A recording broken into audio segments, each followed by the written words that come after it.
Waukegan, Illinois, the home of Jack Benny, born Benjamin Koblentzer, 518. Right here. This is not.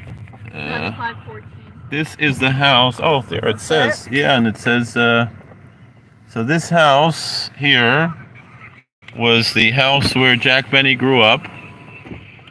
There's some sign there, 518. If you could move up maybe a little more, you could see the. So it says the home of Jack Benny.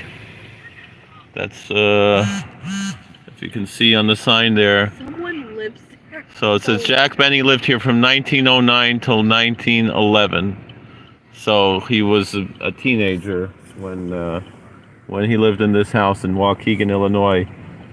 Interestingly, in 1922. In 1922, he met his wife, Mary Livingston, of all things at a Pesach Seder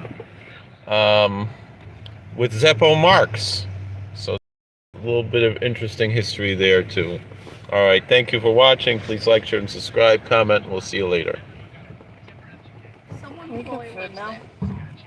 So did I ever tell you about the Mozart Geburtshaus?